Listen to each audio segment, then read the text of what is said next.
Hey guys, this is Project casting a self-commentary of a 1v1 match on the North American ladder. This was against I think a Master Terran player by the name of Wisp, and it was a TVP on Daybreak. My strategy for for Protoss versus Terran kind of depends on what I scout at about the...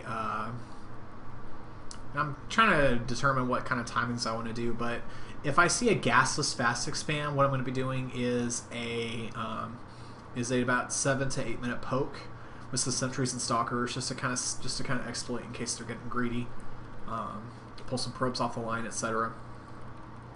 And I've played that style so much, at least from the last season, that it's really rare for me to see kind of other kind of plays right here. I'm sorry for the message right there for Skype, but so if I see a gas first opening, I kind of played a lot more safe. I'm kind of doing a 2-gate robo, getting observer out before I even think about expanding or moving out. So that's kind of what the game plan is.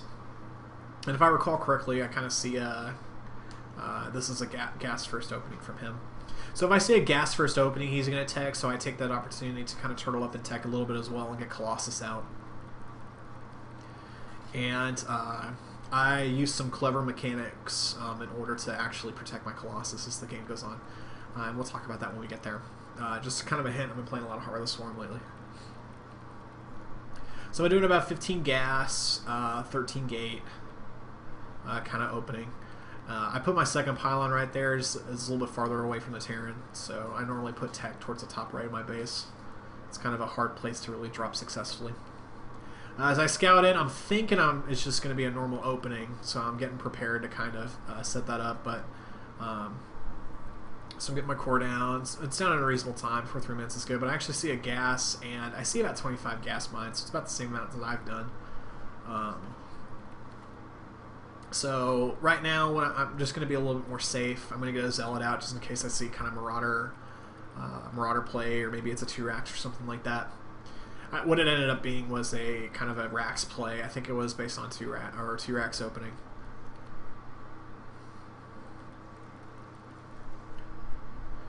So I kind of do a similar thing. I put a pylon in the very back just to kind of hide, and I hold the watchtower just to kind of know what's going on. And Chrono Boost the Warp Gate and Chrono Boost out a Stalker as soon as I can afford it. And I like to get lots and lots of sentries, so that's kind of what I'm doing. I put the Zealot on patrol down on my natural because, I don't know you Protoss, but I've been playing a lot of Terrans that like to put eBays there. And there's very few things that are very more frustrating than having an eBay blocking your stuff. I think Day9 put it effectively, saying that he'd rather get aids and get hit by a bus than have his expansion pylon blocked or something similar. I don't know if I'd rather have that. I think I'd just rather deal with it. So I scout at close to the 5-minute mark, and I don't see any kind of... I don't see an expansion. And I see about 3 to 4 Marines. So it's indicative of either one Marine or a 1-Rax timing or a 2-Rax timing, and he's hiding. So I get a observer out, or I get a robo down, so I get an observer out because I'm starting to think that either some sort of tech is coming or... like Cloak Banshee, which is really weird. I don't see that too much anymore. But either Cloak Banshees are coming or something else. I hold the, like I said, you probably hear me bitching in the game. I'm actually saying, hey, Cloak Banshee's on the way. So at about the 6-minute mark is when Warp Gate gets done. I'm actually not using my Chrono Boost effectively. But we check towards the minimap, and I check that just enough time to get the Stalker saved. About 5 Marines start poking up. Start trying to take a couple more pot shots, and that probe actually is able to get out.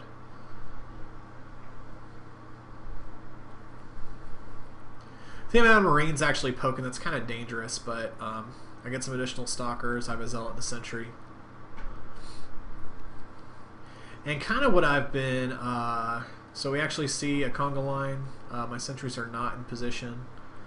So I do my best. I lose a Zealot, but I'm able to trade just a little bit. I was actually researching Hallucination there. I've been playing a lot of Heart of the Swarm, and I really like the Hallucination, so I'm going to start incorporating that into my play a little bit more. But I thought I was going to die, so I decided to cancel it and then swap my gas towards an Immortal. because I need the firepower in order to actually hold off. So I'm checking around. I don't see anything, but with a quick glance at the minimap, I actually realized that his entire army went home. So if he went all the way home, he's probably expanding behind it. So at this point, I thought it was kind of safe. And in just a moment, I actually resumed the hallucination research. Kind of what Blizzard's been setting up in Heart of the Swarm is to actually use the observers for detection and to use hallucination for actual scouting. And I kind of like that process. That way you don't have to necessarily build as many observers. I normally still build about 2 or 3, but it's a lot less nerve-wracking in terms of observer management when I don't need to know all the angles. I just need to know where his army is. And I used to play the way where I used to know where his army isn't. So yeah, it's not in the air, it's not coming from the top, coming from the bottom. So whatever the attack just come in the middle, I would just kind of get messed up. So I was continuing to build probes. At about the 6.5 minute mark, it's about right now that I really want to start putting down the Colossus Den. And with the amount of Marines and Marauders that I saw, I knew that Colossus would be a good response. He scans that, and I'm very, very confident that he has the... he saw that, so he knew that Colossus were on the way. I thought I'd build an observer in order to actually just sit at his base, just to kind of just have something, but I didn't see anything.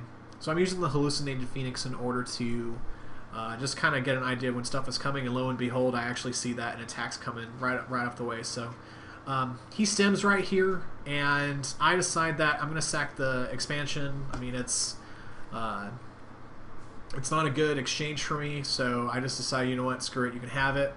Just as it gets done, I decide to poke down to see if I can actually catch him out, and I catch quite a few of them with force fields. And he actually stems again during the encounter, so without even firing a shot, he actually does 20 damage to all of his units. And with the Marines not having combat shields, it's effectively making them about half health. So I lose a few of the sentries, and I get all the zealots, and I lose my expansion, but he loses his entire ground army. So it wasn't a great trade, but I felt like I needed to do it, otherwise his army would be a lot stronger. The earlier you kill a Terran starting army, the more success you're going to have. I'm very comfortable. I'm very uncomfortable right here. I wanted to push just a little bit, just to kind of see, just to kind of make sure that he's like. I wanted to make sure that he didn't feel very comfortable with doing anything else afterward. Like I really wanted to build a third. I didn't want him to build a third command center with getting away with it, but I think I didn't actually catch it, but I don't think he was building a third quite yet. But we scout up just a little bit. If I saw, it was about right here when I decided that was a bad idea. If I just saw 2 bunkers, just bunkers and with SUVs around them, I may have pushed. But since I saw a pretty sizable ground army with the units, that I decided to pull back.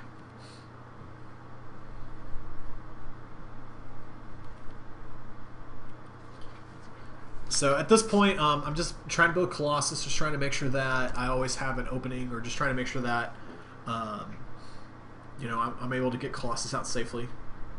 I've actually got an observer close to his base. I'm adding more gates now. That was way too many way too many probes being transferred. I think I actually, yeah, I fixed that. That was a mistake on my part. You really don't want to transfer more than a row unless you're like way oversaturated. But I kind of have the observer in position just to kind of keep an eye on what the army looks like. Take weak units and have them hold watchtowers. I'm still building Colossus, and I actually see a Viking count happen. So I know that going Viking straight up is definitely going to make it a little bit. It's going to be very challenging for me, and I've lost a lot of games like this. So what I decided to do was I was going to use Hallucination in order to see what I can do in order to save the army. What my plan was to hallucinate a couple Phoenix so that the Vikings would auto-attack the Phoenixes instead of the Colossi. That way the Colossi could do damage against the ground army.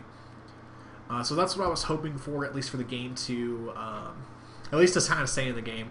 So he scanned, I saw a lot of Marines, I saw quite a few Marauders, and I saw a good amount of Vikings. So I didn't see any medevacs, which is kind of a weird thing. So with that in mind, I just kind of made sure that I have a good ground army in order to kind of deal with the stuff that's down there. And I'm sending in a Phoenix just to kind of get a glance as to what's going on. I think I checked the minimap in just a second. Lo and behold, that's a big army. So you might hear me say I actually have an idea. I was going to use Phoenix in order to kind of hold this. So what I wanted to do is I wanted to have some Zealots kind of spot just to go, okay, is he coming up from the actual main ramp or is he coming up from the south? I wish I had a little bit better positioning if he came from the south. That way I would have been able to do a lot more damage than the Vikings would have been able to do much. But I was hoping that he'd come from the bottom or come from the left. He actually come from the bottom. So right here I hallucinate about 3 Phoenixes. The Vikings are actually focus firing the Phoenix, which is great. And so I was able to roast a metric ton of Terran units. Ooh, it tastes so good.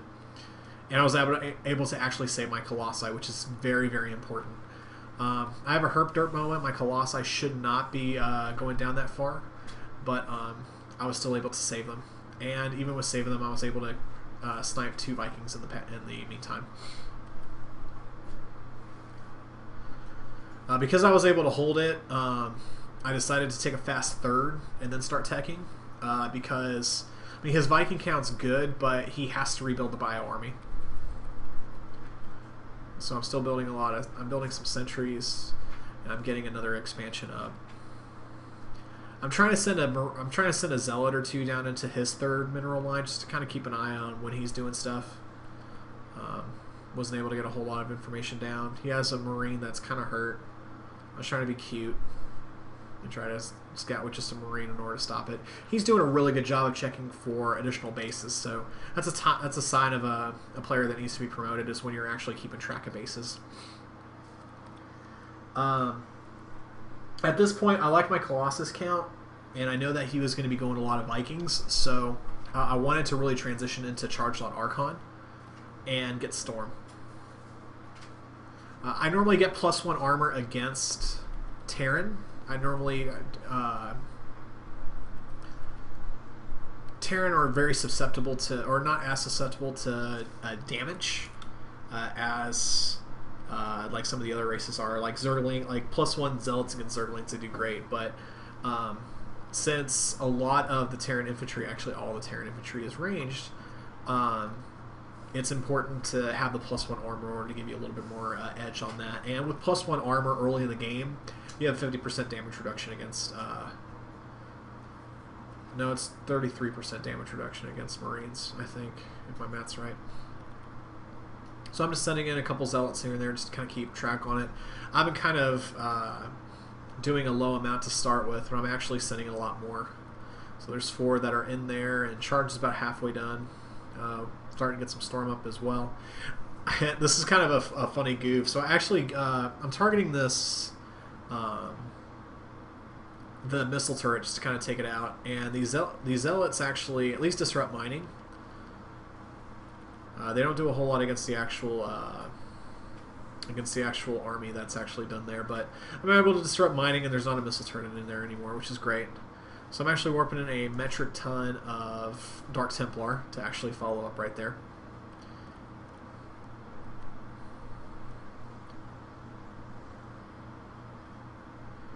And I decided that instead of going straight for, like, I was hoping that he milked all of his detection or all of his scans, because I glanced that, I mean, his orbital command had a good amount of energy and then he depleted it, so I was hoping that he just dumped everything there, but he was able to have a scan. If anything, I was able to weaken the army a little bit more.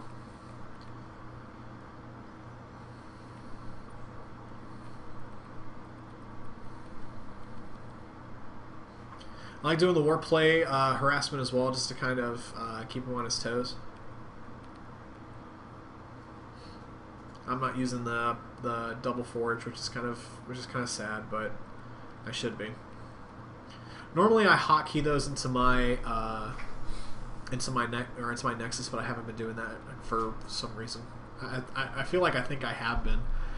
I caught just the blip of a dropship right there. That's the reason why I checked it.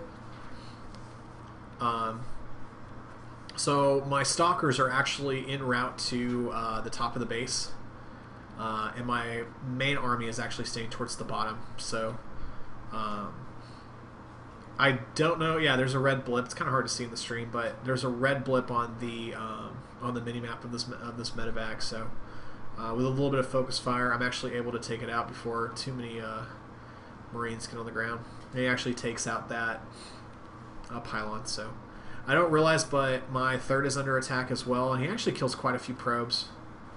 And my units aren't in position to kind of clean that up very well. So he's able to kill quite a few drones, or quite a few probes. So I think what I might do next time is actually put my army, or maybe put the Colossus in the mineral line, and then have everything else just kind of sit in the front. That way if they do drop behind the mineral line, the Colossus kind of murder them before they even have a chance. With my scouting, I was pretty confident that I was able to get a fourth up safely. I was very confident my opponent did not have a fourth. I inferred he didn't. Dropping a lot of DTs and Zealots right here to kind of clean up the army that's right there, and just to kind of keep him home in his base.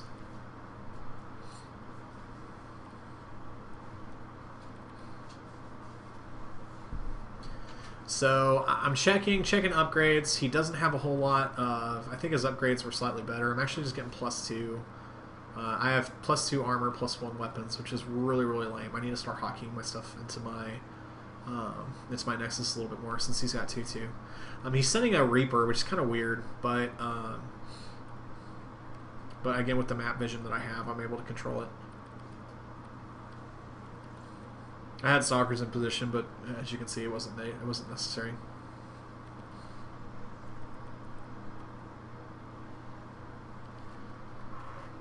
So I think +2 armor was done. I'm working on +3. Yeah, that's right. So he's actually moving out or posturing to take the fourth. I'm actually trying to warp in. I want to get another arc, or I want to get another 2 Archons out, so I have 3 Archons running around, but it wasn't in the cards quite right away.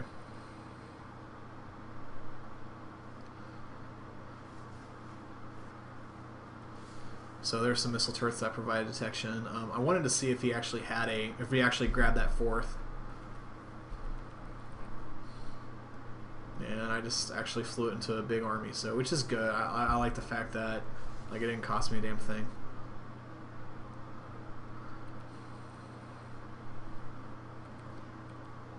So I'm changing the angle a little bit. He's got Marines all over the map, so he's definitely on his way to getting promoted. With the Phoenix drive-by, he did not have a 4th base, at least in that position. It'd be kind of weird to have a base in the top left and not posture appropriately. So I knew that as long as I felt comfortable with doing what I was doing. As I was close to getting max, it's always frustrating as Protoss to get maxed and then have a drop happen, which is exactly what happens here.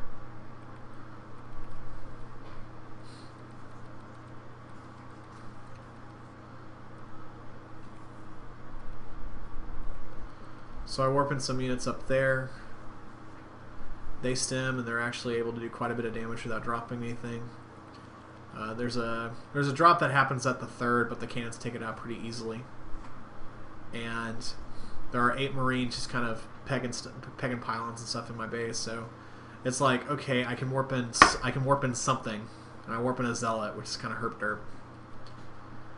So it was just kind of like, well, these Marines are either going to be in my base or they're not. So I decided to move out, which is poor because I can actually see on my mini-map that there are Vikings there. But I wanted to move in, and at least I thought my macro advantage was good. So my Stalkers were staying back in order to try to take out the Vikings. Then I go to town with the Storms. Lots of Storms being thrown down. He micros not very well. But as the fight ends, I've got a handful of Stalkers left. I got an Archon up. And I was able to keep, I think, most of my Templar.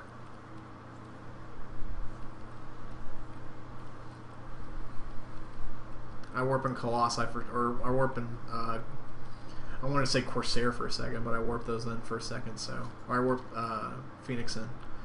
I was starting to work on my third base, or work on his third base. I cleaned up the drop, and I was kind of attacking into this base. I felt very confident that I was doing all right. What I was doing is, yeah, he was stutter stepping, which is fine, but I was going to use the storm to actually zone a little bit. He does some drops right here. I do some warpins that aren't necessary, but I'm trying to get set up so that I can actually make a lot of Colossi, or follow up with a lot of Colossus.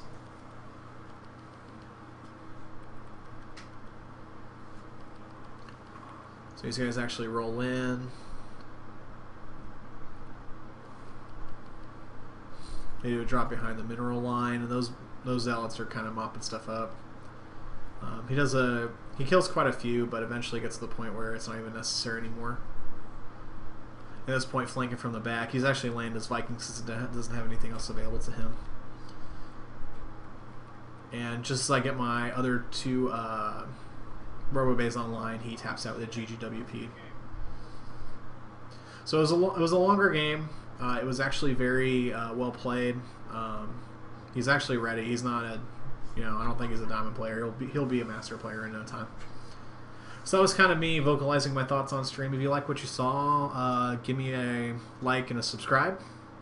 You can also check me out at twitch.tv/project21 and Twitter @project21. Thanks, guys.